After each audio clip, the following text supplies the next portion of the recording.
로마서 6장 1절부터 30절까지 6장 1절부터 15절까지 1절부터 15절이요. 그런즉 우리가 무슨 말 하리요? 은혜를 더하게 하려고 죄에 거하겠느뇨?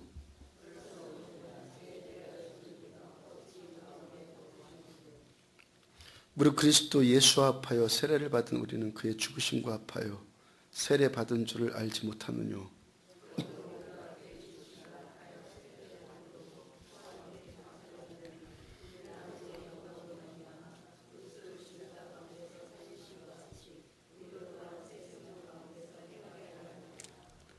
만일 우리가 그의 죽으심을 본받아 연합한 자가 되었으면 또한 그의 부활을 본받아 연합한 자가 되리라.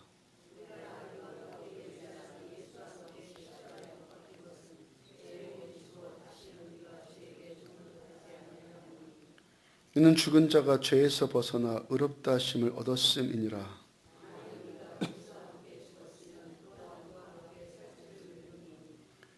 이는 그리스도께서 죽은 자 가운데서 사셨음에 다시 죽지 아니하시고 사망이 다시 그를 주장하지 못할 줄 알미로라.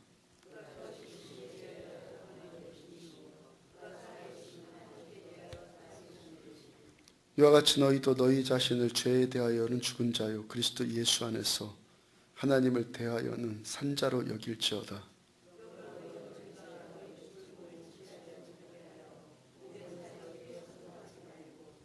또한 너희 지체를 불의의 병기로 죄에게 드리지 말고 오직 너희 자신을 죽은 자 가운데서 다시 산 자같이 하나님께 드리며 너희 지체를 의의 병기로 하나님께 드리라.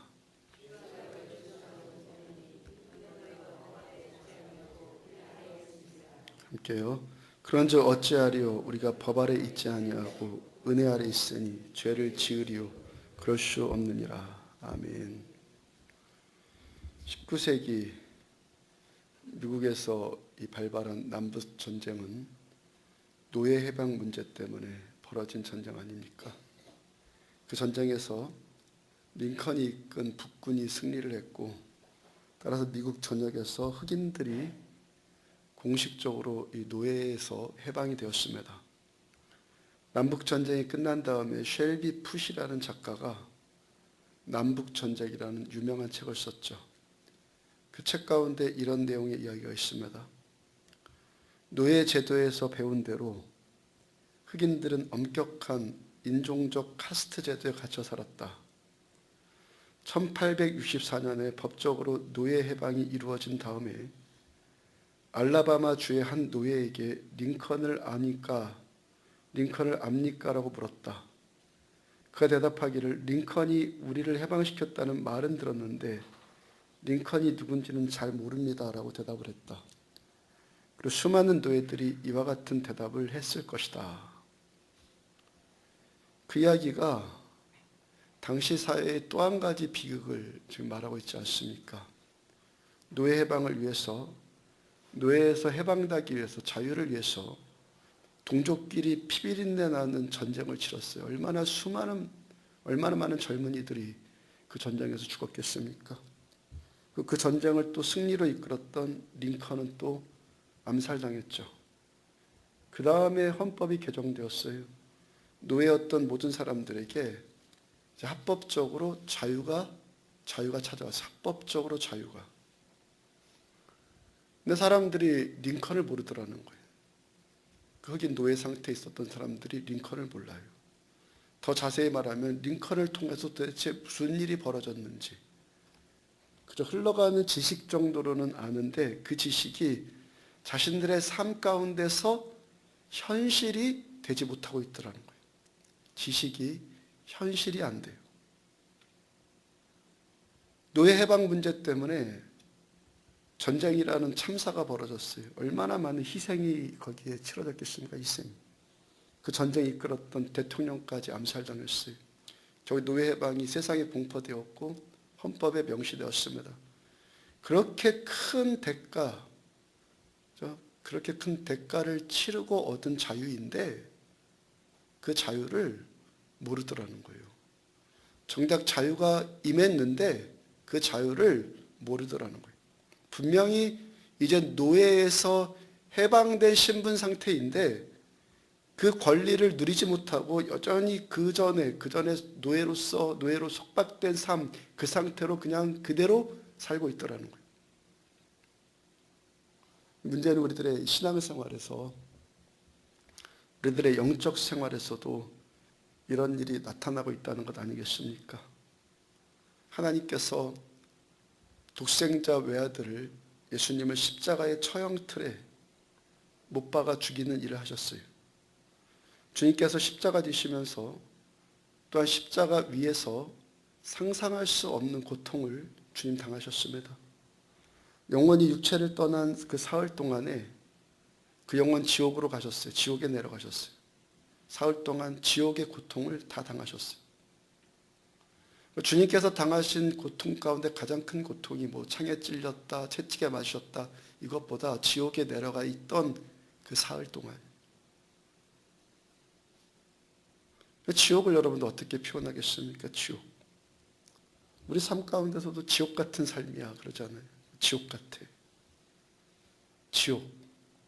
삶의 소망이나 희망이라고는 신랄 만큼도 없어요. 아예 없어요. 소망이 없어요. 우울증에 걸린 사람이 있는데 그게 치유될 희망은 없고 가면 갈수록 증세만 더 심해져요. 그 끝이 뭐겠습니까? 뻔하죠. 사람과의 관계에서 기쁨이라고는 하나도 없어요. 말 그대로. 시기, 질투, 미움, 저주, 비난, 분노, 살인 욕구, 그런 것만 막 끌어올라요. 밤낮 들리는 소리가 고통 속에 울부짖는 소리만 들리고 죽고 싶다 그런 소리만 들리고 또 스스로 목숨 끊고 죽고 싶은데 죽어지지도 않아요. 이런 데서 어떻게 살겠습니까, 여러분들? 그런데 어떻게 살겠냐고요. 주님께서 그 지옥의 고통을 당하셨다는 거예요. 여러분들 왜 우리가 예수 믿는 우리가 지옥에 안 갑니까? 주님께서 나 대신 그 지옥의 고통을 주님이 나 대신 당해 주셨기 때문에. 주님께서 십자가 위에서 그 영의 영 또 혼, 그 육체의 모든 대가를 십자가 위에서 다 치르셨고 희생으로 다 치르셨고 그래서 우리들에게 그 주님이 치르신 희생의 대가로 우리들에게 자유가 임했어요. 여러분들 예수 믿는 우리들에게 주어진 가장 큰 선물이 뭐라고요? 가장 위대한 선물은 자유의 자유. 지옥같이 살고 있고 죽으면 영원한 지옥에 갈 수밖에 없는 우리에게 지옥의 두려움으로부터 우리들 지옥까지 않는다는, 죽을 때도 평안할 수 있다는 그 자유함이 임하지 않았습니까? 이 사람이 예수 믿었던 사람인가 안 믿은 사람인가는 죽을 때 보면 알아요. 그 죽음의 저주, 지옥의 저주로부터 자유함 얻었어요. 죄, 또 죄책감, 그런 것들로 인한 저주, 또한 그런 것들로 인한 이 속박, 그런 것들로부터 해방되었어요. 그러니까 우리들은 자유인으로 살 수 있는 권리가 주어졌단 말이에요. 지난주에는 어디로부터 자유라고 그랬어요? 지난주에는 율법으로부터 자유라고 그랬죠. 율법으로부터 자유하는 자유자의 삶. 이번 주는 또 한 가지, 죄로부터 자유하는 삶. 죄로부터의 자유. 우리나라가 1945년 8월 15일 광복절 날에 라디오에서 일본 천황이 항복을 했다고 그러고 우리나라가 해방됐다고 하니까 하루아침에 모든 상황이 다 역전돼 버렸잖아요. 그죠? 사람들이 체질 개선은 안 됐지만 그 상황은 그냥 하루아침에 다 바뀌어 버렸어요. 해방되었다는 그 말, 해방되었다는 그 선포 한마디에 사람들이 거리로 쏟아져 나와서 자유의 함성을 질렀어요. 그 전날까지만 해도 그런 일 꿈에도 생각하지 못했죠. 그러면 당장 끌려가갖고 어떻게 됐죠. 근데 그 하루 사이에 해방되었다는 그 선포 한마디에 하루 사이에 모든 상황이 다 뒤집어져 버렸어요. 근데 예수 믿는 우리들, 예수 믿는 많은 사람들이 그 해방, 그 자유와는 상관없이 여전히 죄의 노예 상태를 벗어나지 못하고 있는 모습들이 있더라는 거예요. 해방의 책이라고 말할 수 있는 로마서는 자유의 책이에요. 로마서를 보면은 노예 상태에 대해서 세 가지 사실을 우리들한테 말씀합니다. 첫 번째로 우리들 모두는 죄의 노예로 출생했다고 그래요. 태어났어요. 태생 자체가 죄인이에요. 죄 지어서 죄인이 아니라 태생이 죄인이에요. 로마서 3장 10절에 말씀하시죠. 기록된 바 의인은 없나니 하나도 없으며 11절 깨닫는 자도 없고. 그냥 본래 태생이 의인과는 상관없이 태생 자체가 죄투성이니까 의에 대해서 깨달을 수가 없어요. 깨달아지지가 않죠. 생각 자체가 열리질 않아요. 원래 그 태생이니까. 그 다음에 12절 다 치우쳐 함께 무익하게 되고, 하나님 앞에 쓸모있는 자가 하나도 없다는 거. 다 무익하다. 하나같이 무익하다. 하나같이 이렇게 표현해서 좀 뭐하지만 다 쓰레기 같다. 무익하다. 그 다음에 13절 이하를 보면은 그들은 목구멍은 열린 무덤이요 생략하고 그 입에는 목구멍은 열린 무덤이고 입에는 저주와 악독이 가득하고 그 다음에 그 발은 피 흘리는데 빠른지라 파멸과 고생이 그 길에 있어 평강의 길을 알지 못하였고 목구멍은 열린 무덤이다. 무슨 뜻입니까? 입만 열면은 무덤 속에 있는 것들이, 죽음의 것들이, 썩어서 냄새나는 것들이 입만 열면 나온다는 거예요. 그 입에 저주, 악독의 썩은 냄새가 그 입술에 가득하다고 그래요. 그 발 가지고 사람 살리는 데 쓰는 것이 아니라 사람 죽이는데 그 발을 달려가더라는 거예요. 그러니까 자기도 파멸이고 남도 파멸이고 평강이 뭔지를 도대체 모르는 삶을 살아요. 그러니까 생전에 하늘로부터 임하는 평강이라는 것을 경험해 보지를 못하니까 이것은 경험해 봐야지 아는 거잖아요. 경험. 영적인 일은 경험해 봐야지 알지 아무리 뭐 생각으로 말해준다고 해서 이해가 됩니까? 경험을 못하니까 그 평강이라는 것이 도대체 뭐 존재하는 것, 그것도 잘 몰라요. 더 절망적인 사실이 있습니다. 인간 스스로의 힘으로는 이런 노예 상태에서 해방될 길이 없다는 거예요. 죄인이 스스로 의인될 수 없어요. 우리는요, 내 힘으로 의인될 수 없어요. 재판장이 죄인을 향해서 의인이라고 선고해 줘야 돼요. 이제부터 너 자유다라고 재판장이 죄인을 향해서 선언을 해 줘야지만 그때서부터 죄의 속박으로부터 자유하는, 죄수의 그 신분으로부터 자유하는 자유자가 되는 거예요. 그래서 두 번째 사실이 뭡니까? 예수님이 그 일을 해주셨다는 거예요. 로마서 3장 23절 모든 사람이 죄를 범하였음에 하나님의 영광에 이르지 못하느니 모든 사람이 죄인. 자기 스스로, 그러니까 나의 힘으로 어떤 영광스러운 일들 스스로 할 수 있는 길이 도대체 없다는 거예요. 그 다음 24절 그리스도 예수 안에 있는 속량으로 말미암아 하나님의 은혜로 값없이 의롭다 하심을 얻은 자 되었느니라. 예수 안에 있는 그 속량, 좀 전에 말씀드렸던 예수님의 그 희생, 십자가에서 당하신, 지시면서 당하신 그 희생, 지옥에 내려가신 그 희생을 치르고 갚아주신 그 속량으로 말미암아 하나님의 은혜로 값없이 의롭다 하심을 얻은 자 되었느니라. 주님의 은혜로 우리들은 의인이 되는 거예요. 값없이 주어진 예수님의 이 은혜, 그 십자가 위에서 치러진 예수님의 영적이고도 혼적이고도 육체적인 고통이, 주께서 받으신 그 고통이 우리들의 모든 죄값을 다 치러주셨어요. 내가 한 것 아무것도 없어요. 하나도 없어요. 주님의 십자가가 다 했어요. 그 은혜, 100%의 그 은혜로 우리들은 자유자다라는 선언을 우리들 받은 거예요. 자유자유입니다. 세 번째 사실이 비극적이죠. 우리에게 분명히 이제 자유다라는 자유인의 권리가 주어져서 권리가 임했단 말이에요. 그런데 많은 사람들이 아직도 그 권리가 주어진 것과 상관없이 노예처럼 살고 있더라는 거예요. 이마트에 가 있다가 한번 생각해 보세요. 너 그 안에 있는 거, 너 갖고 싶은 거 다 가져. 권리가 주어졌어요. 가져. 그냥 권리가 주어졌어요. 근데 갖지를 못하더라고요. 권리가 주어졌는데 갖지를 못해요. 갖지를 않아요. 가지지를 않아요. 자유인이 이미 되었고 자유인으로 살 수 있는 권리, 능력, 자유인의 능력, 권리가 이미 권리가 우리들에게 주어졌는데 주어진 권리를 누리지를 못해요. 주머니에 1,000만 원짜리 자기 압수표가 하나 있는데 이걸 쓰지를 못하는 거야. 그냥 주머니에 넣어놓고만 사는 거예요. 해방이 되었는데 해방의 자유를 누리지 못하는 사람들의 보편적인 반응이 한 가지 있어요. 다 알다시피 야, 내가 나를 어떻게 할 수 있겠어? 나는 본래부터 태성이 이래, 체질이 이래. 그러니까 나의 이 연약함, 내가 본래 이런데 뭐 내가 어떻게 살겠어? 남들도 다 그렇게 살지 않아? 지금 이 말 지금 뭔 말하고 있는 겁니까? 나는 여전히 노예이다. 권리는 분명히 노예로부터 해방이 되었는데 자기 입술로 자기 마음으로 뭐라고 하는 거야? 나는 여전히 노예이다라고 입으로 지금 시인하고 있는 거예요. 뭐 사람이란 다 그렇잖아? 뭐 나만 그런가? 뭐 남들도 다 그러지.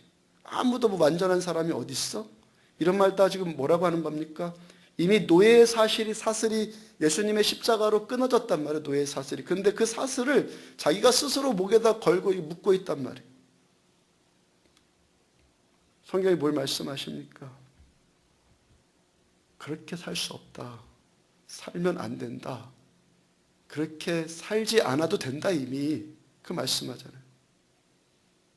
이미 하늘로부터 주어진 능력 있고 탁월하고 비범한 삶을 살 수 있는데 왜 그 삶을 누리지를 못하고 있느냐 이 말씀하시잖아요.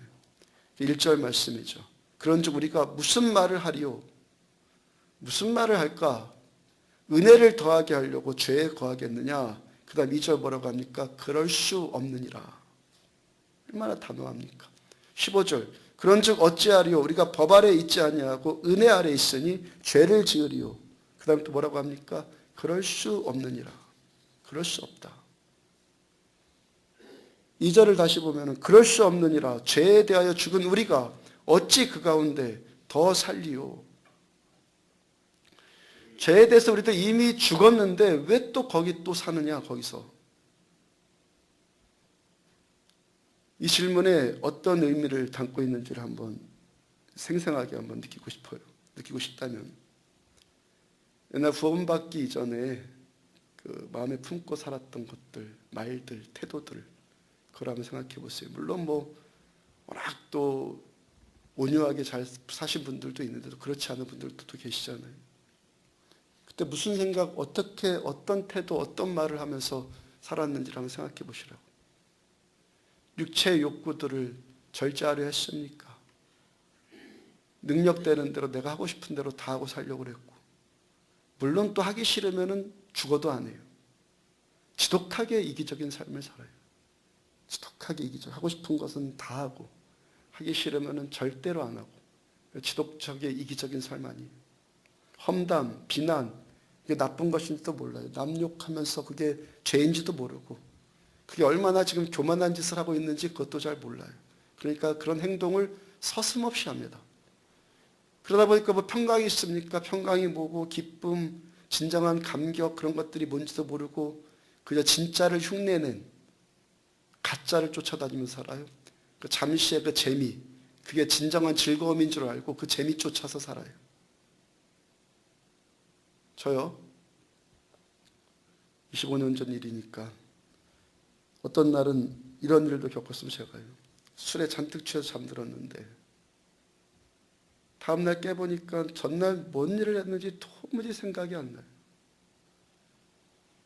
생각이 나야지 좀 뭐 수습을 하든지 말든지 할 텐데 생각이 안 나니까 정말 황당하고 당혹스럽고 부끄럽더라고요. 정말 부끄럽더라고요. 그때인데도 구원받기 전인데도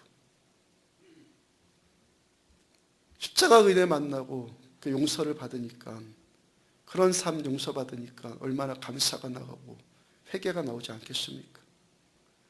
그 죄의 노예가 되어서 노예인지도 모르고 죄에 질질 끌려서 살고 그리고 잠깐의 재미가 평생 영원한 즐거움인 줄 알고 착각하고 살고 거기서 그 노예됨에서 이제 해방이 되었고 자유인으로 살아갈 권리를 얻었는데 또 그 죄 밑으로 들어갈 수 있겠냐는 거예요. 우리에게 주어진 이 자유가 주님께서 어떤 희생을 치르고 우리들에게 주신 자유인데 또 그 밑으로 또 들어갈 수 있겠냐는 거예요. 그럴 수 없느니라. 그럴 수 없느니라. 요한일서 1장 9절 보면은 만일 우리가 우리 죄를 자백하면 그는 미쁘시고 의로우사 우리 죄를 사하시며 우리를 모든 불의에서 깨끗하게 하실 것이요. 많은 분들 이 말씀 즐거워하죠. 성경 공부하면 암송까지 하라고 그러고 좋은 말씀이에요. 즐거운 말씀. 우리가 죄를 자백하면 주님은 미쁘시고 의로우시고 우리 죄를 사해 주시고 우리들의 모든 불의에서 깨끗하게 해주신다. 예수님께서 십자가에서 흘리신 피가 우리들의 모든 죄를 다 깨끗하게 씻어주신다. 회개하면. 얼마나 감사이고 은혜입니까? 근데 오늘 보면 13절의 말씀, 이 13절에 이 말씀을 즐거워하는 사람, 이 말씀을 외우는 사람은 몇이나 될까요? 또 너희 지체를 불의의 무기로 죄에게 내주지 말고 너희 지체, 너희 몸을 불의의 무기로 죄에게 내주지 말고 오직 너희 자신을 죽은 자 가운데 다시 살아난 자 같이 하나님께 드리며 너희 지체를 우리들의 생각, 마음, 입술, 눈, 귀, 손, 팔 모든 것들 이 지체를 의의 무기로 하나님께 드려라. 우리가 여러분들 이 말씀을 외울 정도로 이런 말씀, 이런 류의 말씀을 사랑하고 이 말씀을 즐거워하고 이 말씀에 민감하게 깨어있고 그래서 이 말씀을 하나님의 음성으로 들을 수 있는 영의 귀가 열려 있다면 우리 삶이 예수님과 같은 비범한 삶을 향해서 나가지 않겠습니까? 많은 사람들이 의뢰히 생각하는 것이 있어요. 나는 오늘도 죄짓게 될 거야. 실패할 거야. 목표대로 살지 못할 거야. 그러므로 또 죄를 자백하고 용서받아야 해. 이런 패배적인 생각 대신에 내 몸을 의의 병기로 내 지체를 의의 병기로 하나님께 드리겠습니다. 날마다 결단하는 믿음의 생각을 가지면 어떠하겠습니까? 실패할 것이 아니라 먼저 승리할 것을 먼저 생각을 하고 부끄러울 것이 아니라 먼저 은혜에 먼저 눈을 뜬다면 얼마나 좋겠습니까? 주 예수님, 당신은 나의 주님이십니다. 지금도 나의 구세주이십니다. 주님 때문에 내가 자유를 얻었습니다. 그래서 오늘도 나는 주님의 능력을 의지하는 주님의 의의 무기입니다. 무의 병기입니다. 그러므로 오늘도 이 날은 나의 날이 아니라 주님의 날입니다. 주님의 시간입니다. 주님의 영광을 위해서 내 시간, 내 이 날을 주님을 위해서 쓰겠습니다. 내 눈, 내 입술, 내 말, 내 혀, 생각, 행동을 통해서 주님의 것들이 역사하사 승리하게 하옵소서. 주님 매일마다 온종일 그렇게 살게 하여 주옵소서. 내가 죄의 유혹을 받을 때마다 나를 주님께 드립니다. 이 모든 유혹을 이길 힘을 저에게 주옵소서. 매 시간 깨어서 이런 말씀들을 즐거워한다면 여러분 어떻겠습니까? 우리 삶이 더 높은 천국을 향해서 올라가게 될 줄로 믿습니다. 물론 우리가 실패할 때 있어요. 그런데 그 실패를 당연하게 여길 수 없다는 거예요. 왜냐하면 우리는 우리들의 자리가 실패자가 아니라 성공자이기 때문에 성공자의 권리가 주어졌단 말이에요. 우리들은 패배자가 아니라 승리자의 위치로 주님이 바꿔주셨기 때문에. 그러니까 패배한 것을 당연한 게 아니라 우리는 패배가 상식이 아니라 뭐가 상식이라는 겁니까? 승리가 상식이에요. 우리에게. 우리들은 실패가 상식이 아니라 성공이 상식이라고. 이게 우리들의 표예요. 우리들은 죄의 종이 아니라 은혜의 종이에요. 우리들의 주인이 누구입니까? 죄의 권세를 가진 마귀가 아니라 오늘도 이젠 그 사랑과 권능을 가진 예수님이 나의 주인이에요. 그럼 우리들 옛 주인과의 관계를 오늘도 끊어버리고 새 주인과 더욱더 깊고 친밀한 관계를 맺어가야 한다는 것이죠. 문제는 이전까지의 삶이, 지금까지의 삶이 그 유괴 것들이 내 습관으로 배어있는 체질의 문제 아닙니까? 체질. 며칠 전에 새벽 예배 때도 말씀 전해드렸죠. 문제는 환경이 아니라고, 다른 사람 탓이 아니라고, 내 안에 이 배어있는 체질의 문제라고요. 우리들의 새 주인이신 예수님께서 우리 안에 살아계시고 주님께서 나를 구원하셨다는 사실을 우리는 알고는 있어요. 그걸 알고는 있는데 그 체질 때문에, 이 아직 바뀌지 않는 이 체질 때문에 두려움, 실패, 수치감, 두려움, 실패, 수치감, 죄를 자백하는 것들, 이 악순환의 고리가 끊어지지 않는단 말이에요. 오늘 로마서 6장의 말씀은 그 해결 방법 3가지를 지금 우리들한테 말씀하고 있어요. 해결 방법 3가지. 첫 번째는 알아라. 두 번째는 여겨라. 세 번째는 드려라. 한번 해볼까요? 알아라. 그 다음에 뭐라고요? 여겨라. 그 다음에 세 번째 뭐라고요? 드려라. 알아라, 알아라, 여겨라, 드려라. 물론 이 로마서 6장의 이 말씀은요, 결코 쉬운 말씀 아닙니다. 6장 말씀도 아마 요즘 사도행전 말씀과 같이 제가 설교한다면 6장 한 장만 설교하는데도 아마 몇 개월 걸릴 수도 있는 말씀. 결코 쉬운 내용의 말씀이 아니건데 TV 보는 것 같이 가볍게 이해할 수 있는 말씀은 아니에요. 깊이 새겨야 되고요. 또 묵상해보고 곰곰이 생각해봐야 돼요. 이 말씀이 나의 것이 되도록 계속 씹어야 돼요. 말씀을 씹어야 돼요. 알라에 대해서 살펴보면 알아라. 3절 같이 있습니다. 시작. 우리 그리스도 예수 합하여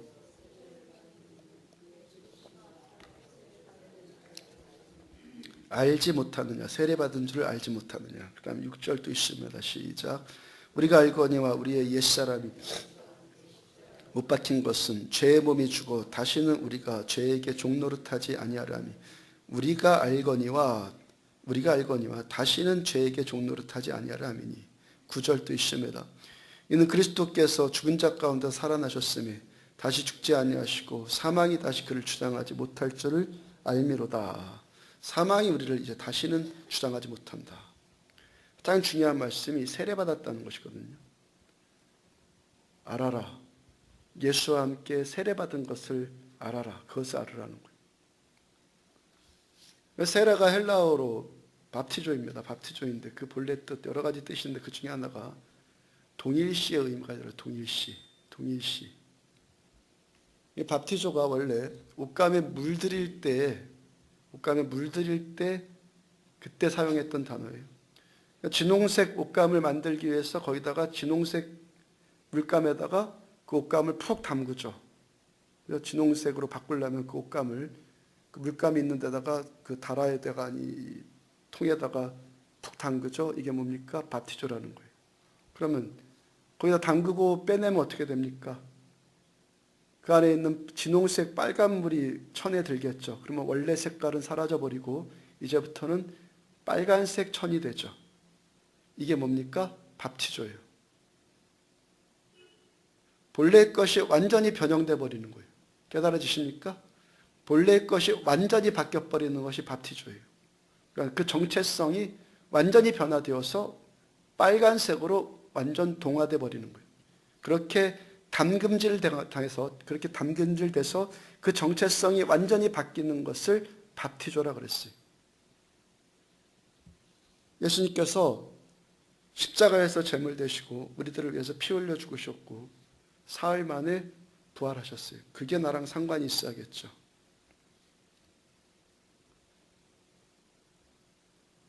이 밤낮 듣는 이 말씀, 밤낮 듣는데 이게 나랑 상관이 별로 없어. 신앙생활 하는 걸 보면. 밤낮 듣는 말씀인데 아까 그 알라바마에 있는 그 흑인과 같이 별 상관이 없어. 현실이 느껴지지 않아요. 뭘 알으라는 얘기입니까? 내가 회개하고 예수 믿는 그 순간 예수님의 그 제물 대심, 십자가에서 제물 대심과 내가 동일시 되었다는 거예요. 동일시. 그때 그러니까 예수님께서 흘리신 그 피, 십자가 위에서 흘리신 피가 나의 피가 되었어요. 그 다음에 예수님이 부활하신 것이 나의 부활이 되었어요. 예수님의 피에 내가 담금질 당했고 예수님의 부활에 내가 담금질 되었어요. 그러니까 우리들은 지금 누구입니까? 예수 믿는 우리들은 십자가에서 죽은 상태. 그 다음에 또 무슨 상태입니까? 부활한 부활체. 우리들은 누구라고요? 부활체. 아멘? 성경이 말하잖아요. 같이 세례받았어요. 주와 함께 죽었으면 그와 함께 다시 살리라. 우리는 주님과 지금 부활에 지금 동화되어 있어요. 예수님 부활하신 부활체, 영체이신 것처럼 우리도 부활된 상태예요. 예수님께서 죽으시고 부활하신 것처럼 나도 예수님과 함께 죽었고 예수님과 함께 나도 지금 살아있는 거예요. 나와 예수님은 하나이고, 그러므로 예수님의 그 십자가의 사건, 예수님의 부활 사건이 나랑 상관없는 것이 아니라 나랑 똑같은, 예수님이 겪은 똑같은 일과 같이 나의 것이 되었다는 거예요. 예수님의 십자가의 부활을 통한, 십자가와 부활을 통한 그 구원의 영광, 그 구원의 그 영광, 십자가와 부활을 통해서, 부활 사건을 통해서 엄청난 일이 벌어졌잖아요. 그 영광을 나도 예수님과 동일하게 누릴 수 있는 권리가 우리들에게 이미 주어졌다는 거예요. 우리에게 예수님의 능력, 십자가에서 죽을 수 있는 그 십자가의 죽으심의 능력, 그리고 부활의 능력을 우리도 누릴 수 있는 권리가 우리에게 주어졌다는 거예요. 1,000만 원짜리 자기압 수표는 이미 우리 주머니 안에 들어와 있어요. 내 주어진 권리를 먼저 알아야 한다는 거예요. 8절 뭐라고 말씀하십니까? 만일 그리스도와 함께 죽었으면 또한 그와 함께 살 줄을 믿노니, 주님과 함께 우리들 죽는 사건이 있으면 이제부터 주님과 함께 살아나는 사건, 생명이 살아나는 그 부활의 영광이 우리들 체험되어지는 일들이 나타나진다는 거예요. 나타나져요. 우리들 예수님께 담금질 되었고 예수님과 우리가 하나가 되었어요. 예수님 죄의 노예가 아니시기 때문에 우리도 죄의 노예가 이제부터는 될 수가 없어요. 예수님께서 승리자이시기 때문에, 주님과 나는 승리자로 동일시 되었기 때문에 우리도 역시 뭡니까? 승리자예요. 예수님과 내가 십자가 안에서 동일시 되었기 때문에, 부활 안에서 동일시 되었기 때문에 우리도 역시 승리자라는 거예요. 두 번째 뭘 말씀하십니까? 여겨라. 11절 봅니다. 11절 다 같이 읽습니다. 시작. 이와 같이 너희도 너희 자신을 죄에 대하여는 죽은 자요 그리스도 예수 안에서 하나님께 대하여는 살아있는 자로 여길지어다.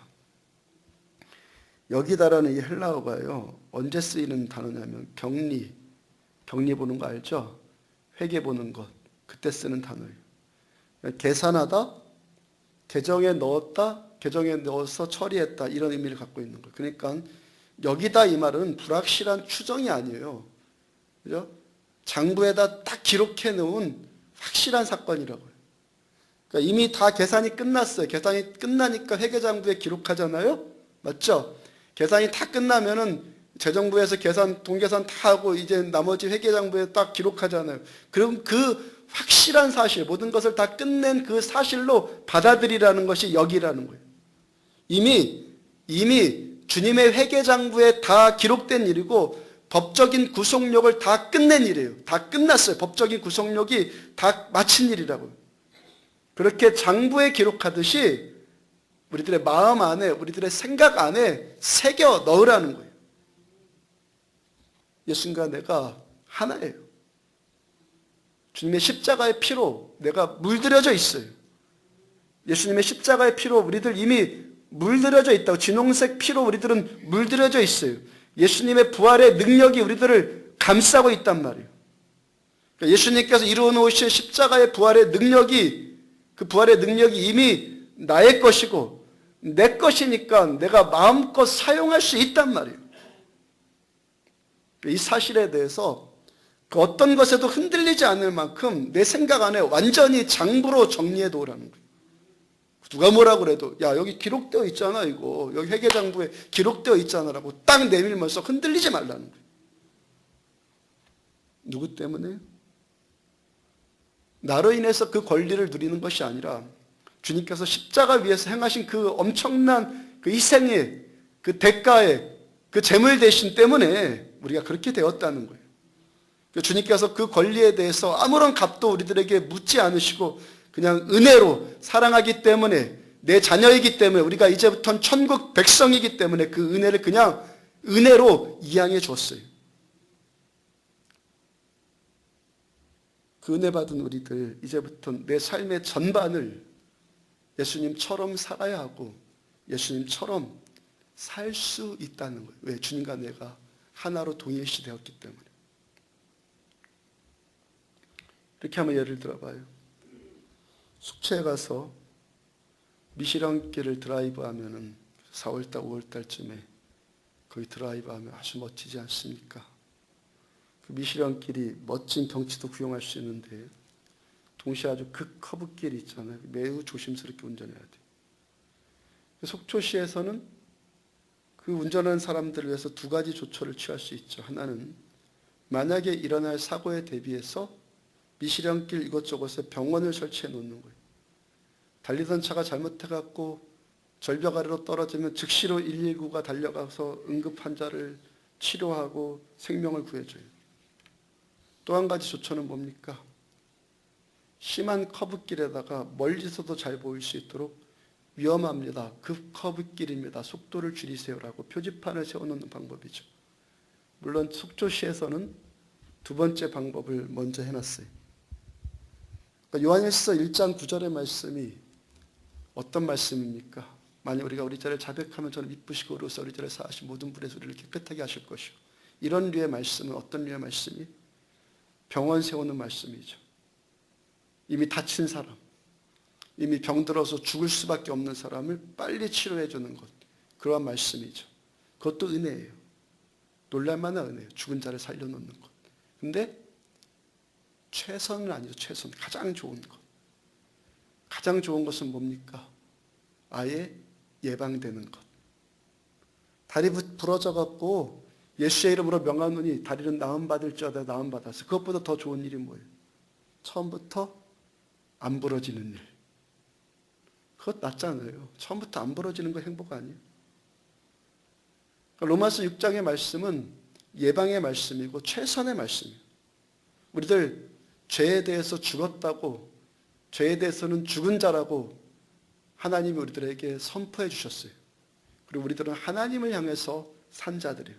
그럼 우리들 육체의 일을 향해서는, 죄의 일을 향해서는 죽고 주님의 십자가와 주님의 부활을 향해서 그 십자가의 그 은혜, 그 부활의 능력을 향해서는 살아있는 자들, 그것을 마음껏 누릴 수 있는 자, 죄의 재미를 누리는 것이 아니라 십자가의 영광과 부활의 능력을 누릴 수 있는 우리들, 그런 존재로 이미 세움받았다는 거예요. 그래서 세 번째 해야 될 일은 드리는 거예요. 13절 봅시다.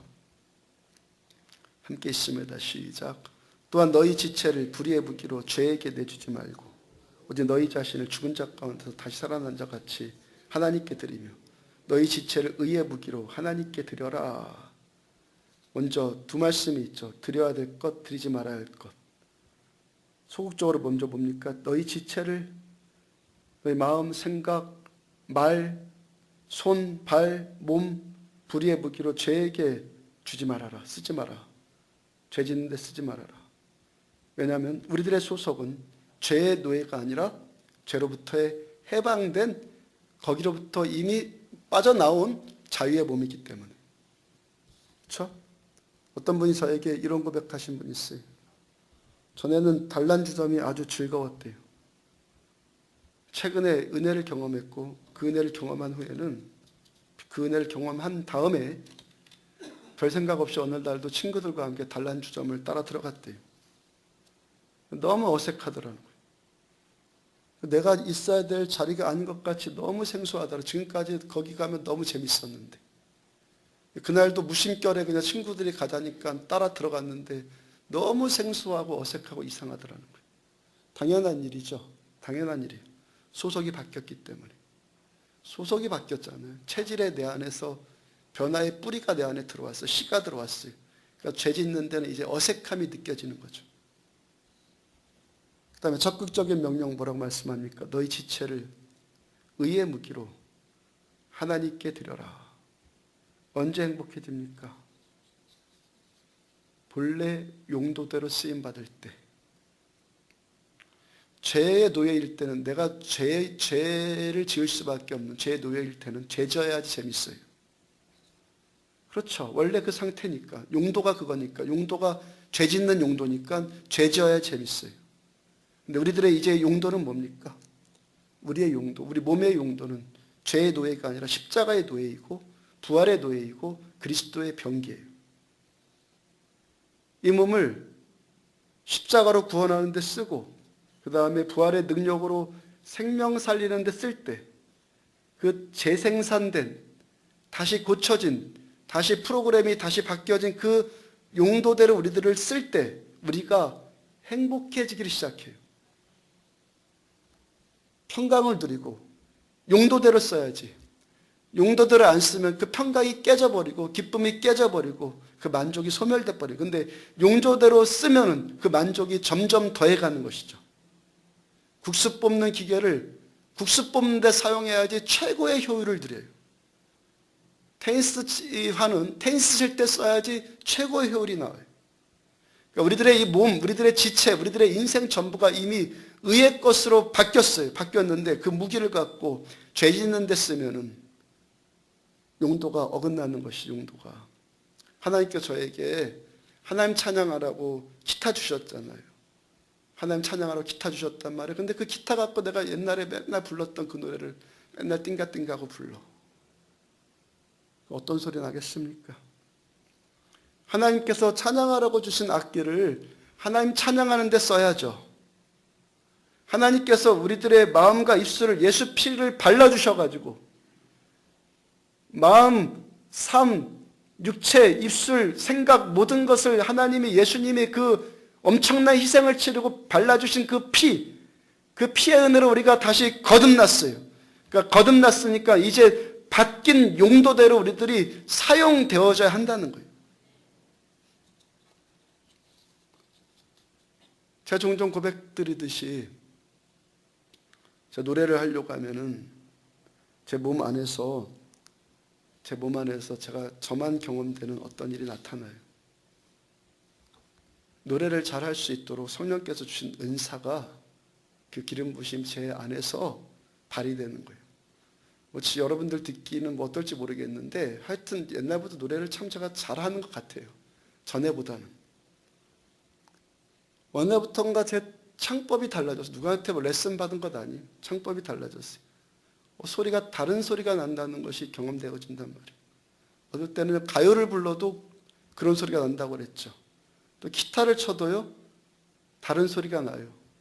요즘에는 설교를 해도요 그것들이 느껴져요.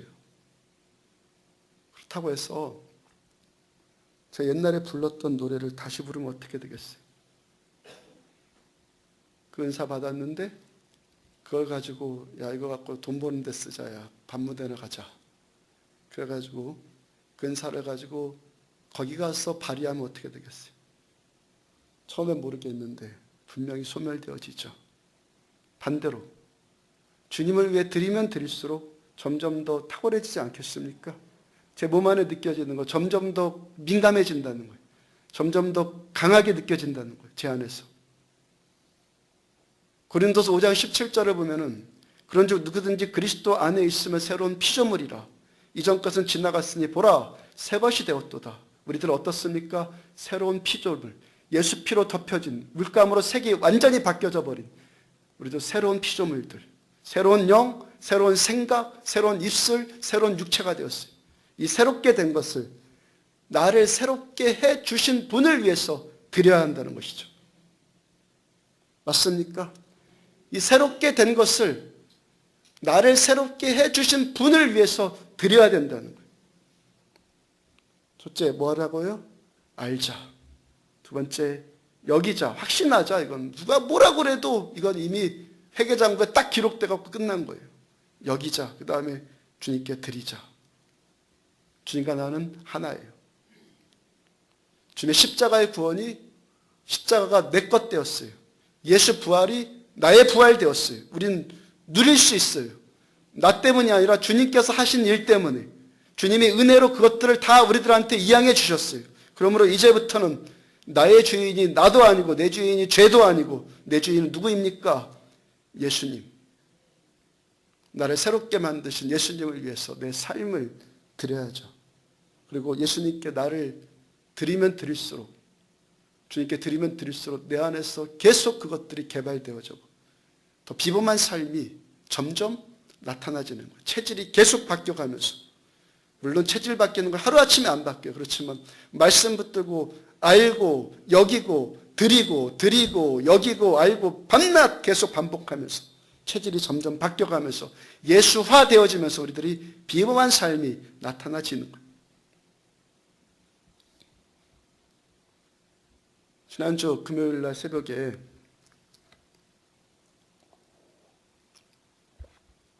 제가 여러분들한테 중보기도 부탁드렸잖아요. 목요일날 저녁에 이전에 섬기던 교회 권사님으로부터 남편이 1년 전에 작년에 암 선고를 받고 수술도 받고 그랬는데 절망적이라고, 그 목사님 생각이 난다고, 전화하면 안 되는 줄 알지만 용기를 내서 전화했다고 저한테 목요일날 전화가 왔어요. 내일 와서 기도 한번 부탁한다고. 여러분들한테 새벽에 중보를 부탁했잖아요. 이런 일들이 있는데 위해서 기도해달라고. 그 아침에 갔어요. 아침에 병원에 가서 기도를 해주는데 한 4, 50분 기도한 것 같아요. 근데 하나님께서 저한테 주신 마음이 살아나지 않는다. 살아나지 않는다. 그리고 축복이 뭐냐면은 암이 굉장히 고통스럽다면서요. 이 고통을 빨리 끝내는 거다. 이 고통이 길어질 수도 있다. 살지는 않을 건데 이 고통이 길어질 수 있다라는 마음을 저한테 주셨어요. 그리고 또 한 가지, 회개하라는 메시지요. 회개하라. 그 남편 암에 걸려서 이제 사형 선고받은 그 남편, 종교적으로 신앙생활했던 것들 회개하고, 이미 정신이 이제 뭐 몽롱한 상태니까 그가 회개할 수 없으니까 부인 권사님이 대신 회개해라. 교회에 대해서 부정적인 생각 가졌던 것들, 그런 것들 회개하라고 해라. 마음 들었단 말이에요. 근데 그 즉시에서는 그냥 왔어요. 사람 죽는다고 불러서 기도 한번 해달라고 하는데 당신 회개하라는 소리 안 나오더라고요. 거기다가 대고. 집에 와서 곰곰이 생각해보고 묵상해보고 전화를 했어요. 주님 말씀대로 하겠습니다. 여러분들, 이번 일을 통해서 제가 요즘 경험한 것이, 요즘 계속 여러분들한테 말씀드리는 거 있죠. 사람 말 잘하는 1000마디의 말보다 하나님의 말씀 하나가 탁월해요. 아무리 제 입으로 사람의 말, 아무리 좋은 말 해도, 아무리 여러분들 듣기 좋은 말 해도 1000마디 사람의 말보다 한마디, 그것이 하나님의 말씀이면 그 한마디의 말씀이 훨씬 더 탁월해요.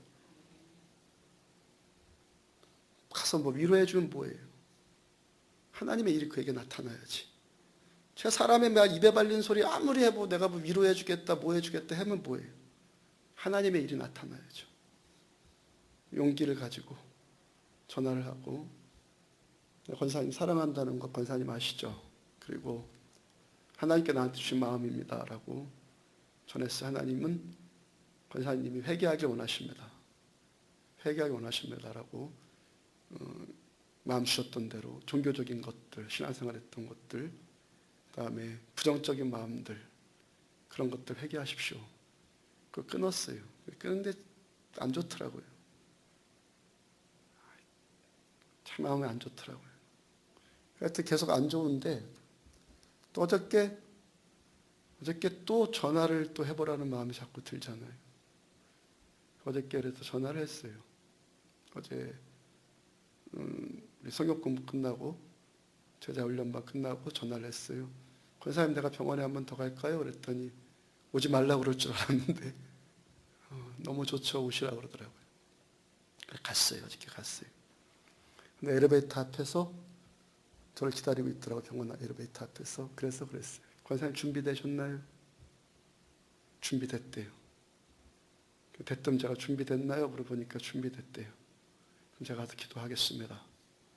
기도했어요. 그리고 평생 동안 그 지었던 죄에 대해서 아직 회개하지 않은 것에 대해서 제가 다 회개 기도를 하고, 시편 23편으로 계속해서 기도해 드리고, 그리고 한마디 또 기도했어요. 직접 대고는 못해도 하나님, 이 병의 고통으로부터, 주 예수 그리스도 이름으로 병의 고통으로부터 이제 끊어질지어다 라고 기도하고, 또 권사님에서 기도해주고 나왔어요. 그게 어제 4시예요. 오늘 어젯밤 8시, 오늘 아침 8시쯤에 전화가 왔어요. 오늘 아침 8시쯤에.